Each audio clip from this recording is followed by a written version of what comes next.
उत्कृष्टता के साथ जुड़ें, प्रतिभा के अनुदान पाएं। प्रतिभा किसी पर आसमान से नहीं टपकती, उसे पुरुषार्थ पूर्वक मनोबल के सहारे अर्जित करना पड़ता है। अब तक के प्रतिभाशालियों के प्रगति क्रम पर दृष्टिपात करने से एक ही निष्कर्ष निकलता है कि अपनाए गए काम में उल्लास भरी उमंगें उमड़ती रहीं, मानसिक एकाग्रता के साथ तन्मयता जुटाई गई। पुरुषार्थ को प्रतिष्ठा का प्रश्न बनाकर अवरोधों से जूझा गया तथा प्रतिकूलता को अनुकूलता में बदलकर अपनी प्रखरता का परिचय दिया गया। सफलताएं इसी आधार पर मिलती हैं।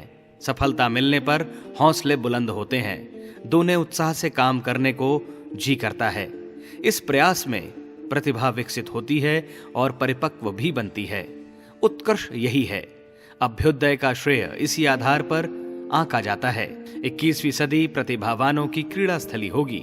उन्हीं के द्वारा वह कर दिखाया जाएगा जो असंभव नहीं तो कष्ट साध्य तो कहा ही जाता रहा है। हवा का रुख पीठ पीछे हो तो गति में अनायास ही तेजी आ जाती है। वर्षा के दिनों में बोया गया बीज सहज ही अंकुरित होता है और उस अंकुर को पौधे के रूप में लहलहाते देर नहीं लगती। वसंत में मादाएं गर्भधारण के कीर्तिमान बनाती हैं। किशोरावस्था बीतते बीतते जोड़ा बनाने की उमंग अनायास ही उभरने लगती है। वातावरण की अनुकूलता में उस प्रकार के प्रयास गति पकड़ते हैं और प्रायः सफल भी होते हैं। दिव्यदर्शी अंतःस्फुरणा के आधार पर यह अनुभव करते हैं कि समय के परिवर्तन की ठीक यही वेला है।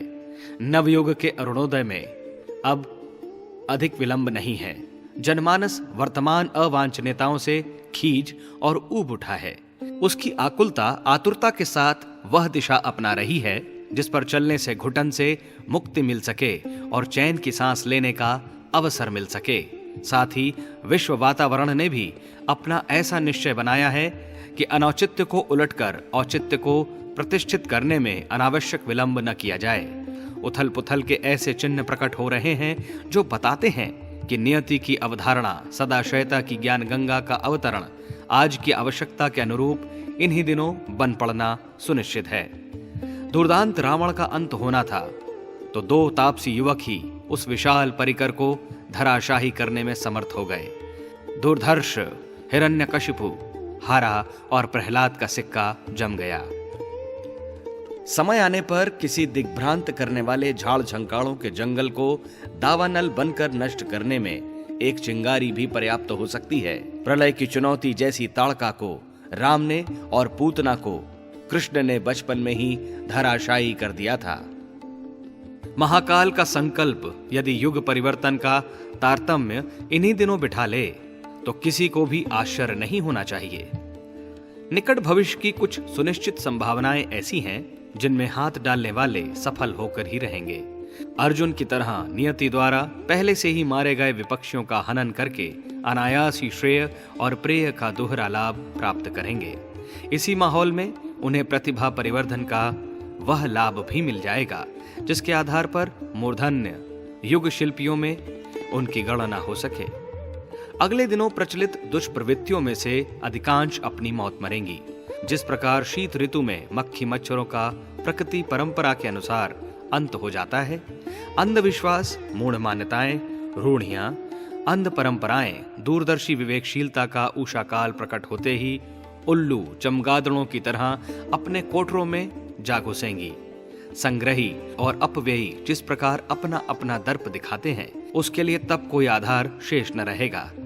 संग्रही, आलसी और लालची तब भाग्यवान होने की दुहाई न दे सकेंगे।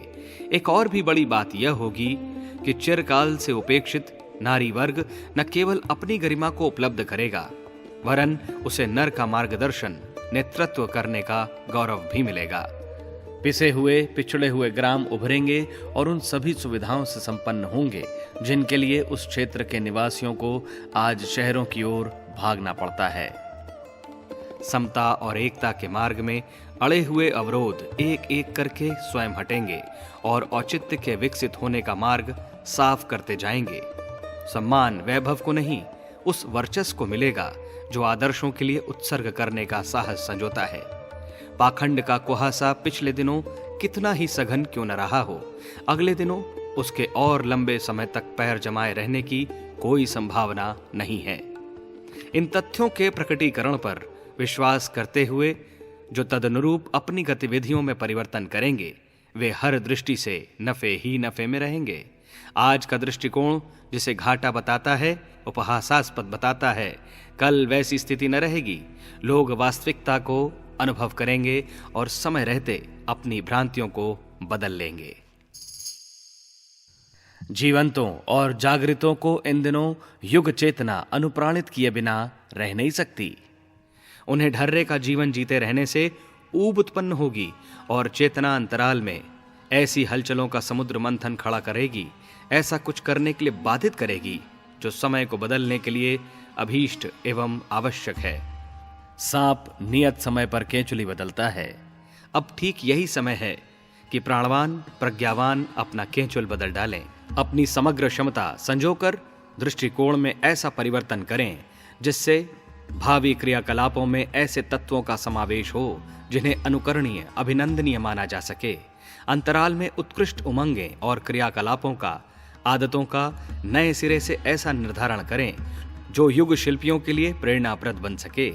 आदर्शों को महत्व दें, यह न सोचें कि तथाकथित सगे संबंधी क्या परामर्श देते हैं। प्रहलाद, विभीषण, भरत, मीरा आदि को कुटुंबियों का नहीं आदर्शों का अनुशासन अपनाना पड़ा था। उच्च स्तरीय साहस के प्रकटीकरण का यही केंद्र बिंदु है कि जीवन को श्रेय साधना से ओतप्रोत करके दिखाया जाए। यह प्रयोजन संयम और अनुशासन अपनाए जाने की अपेक्षा करता है। प्रचलन तो ढलान की ओर लुढ़कने का है। पानी नीचे की ओर बहता है, ऊपर से नीचे गिरता है। उत्कृष्टता की ऊंचाई तक उछलने के लिए शूरवीरों जैसा साहस दिखाना पड़ता है। इस प्रदर्शन को अभी टाल दिया जाए तो संभव है ऐसा अवसर फिर जीवन में आए ही नहीं। मेघमंडल जब घटाटोप बनकर उमड़ते गरजते हैं तो कृषि कर्मियों के मन आशा उत्साह से भरकर बल्लियों उछलने लगते हैं। इंद्र वज्र 100 बार झुककर उनकी सलामी देता है। अंधेरा आकाश प्रकाश से भर जाता है और मोर नाचते एवं पपीहे कूकते हैं। हरितिमा उनकी प्रतीक्षा में मखमली चादर ओढ़े मुस्कुराती पड़ी रहती है। यह मनुहार मेघों की ही क्यों होती है? खोजने पर पता चलता है कि वे संचित जलराशि समेट अपने आप को अति विनम्र बनाकर उसे धरती पर बिखेर देते हैं। प्रतिभा परिवर्धन के उद्दंड उपाय तो अनेक हैं। उन्हें आतंकवादी अनाचारी तक अपनाते और प्रेत पिशाचों की तरह अनेक को भयभीत कर देते हैं, किंतु स्थिरता और सराहना उन्हीं प्रतिभावानों के साथ जुड़ी रहती है जो शालीनता अपनाते और आदर्शों के प्रति अपने वैभव को उत्सर्ग करने में चूकते नहीं। ऐसे लोग शबरी गिलहरी केवट स्तर के ही क्यों न हों, अपने को अजर अमर बना लेते हैं और अनुकरण करने के लिए अनेकों को आकर्षित करते हैं। उनकी चुंबकीय विलक्षणता न जाने क्या क्या कहां से बटोर लाती है और बीज को वृक्ष बनाकर खड़ा कर देती है। प्रतिभा परिष्कार का अजस्त्र लाभ उठाने के लिए इन दिनों स्वर्ण सुयोग आया है। युग संधि की वेला में जीवट वाले प्राणवानों की आवश्यकता अनुभव की गई है। अवांछनीयताओं से ऐसे ही पराक्रमी जूझते हैं और हनुमान अंगद जैसे अनगढ़ होते हुए भी लंका को धाराशाही बनाने के एवं राम राज्य का सतयुगी वातावरण बनाने के दोनों मोर्चों पर अपनी समर्थ क्षमता का परिचय देते हैं। ऐसी परीक्षा की घड़ियां सदा नहीं आती। जो समय को पहचानते और बिना अवसर चूके अपने साहस का परिचय देते हैं, उन्हें प्रतिभा का धनी बनने में किसी अतिरिक्त अनुष्ठान करने की आवश्यकता नहीं पड़ती। संयम और साहस का मिलन ही वरिष्ठता तक पहुंचा देता है। पुण्य और परमार्थ का राजमार्ग ऐसा है जिसे अपनाने पर वरिष्ठता का लक्ष्य हर किसी को मिल सकता है। आत्म साधना और लोक साधना दोनों एक ही लक्ष्य के दो पहलू हैं। जहां एक को सही रीति से अपनाया जाएगा, वहां दूसरा उसके साथ अविच्छिन्न रूप से जुड़ जाएगा। लक्ष्य और उपक्रम निर्धारित कर लेने के उपरांत यह निर्णय करना अति सरल पड़ता है कि कौन अपनी मनःस्थिति और कौन परिस्थिति के अनुसार संपर्क परिकर की आवश्यकताओं को देखते हुए किन क्रियाकलापों में हाथ डाले और प्रगति का एक एक चरण उठाते हुए अंततः बड़े से बड़ा स्तर का क्या कुछ कर गुजरे। यहाँ यह ध्यान रखने योग्य है कि व्यक्ति अपने प्रभामंडल संपन्न क्षेत्र के साथ जुड़कर ही पूर्ण बनता है। अकेला चना तो कभी भी भाड़ फोड़ सकने में समर्थ नहीं होता। अपने जैसे विचारों के अनेक घनिष्ठों को साथ लेकर और सहयोग पूर्वक बड़े कदम उठाना ही वह रीति नीति है जिसके सहारे अपनी और साथियों की प्रतिभा को साथ साथ चार चांद लगते हैं। सत्प्रवृत्तियों का समुच्चय पर ब्रह्म परमात्मा प्रतिभाओं का पुंज है।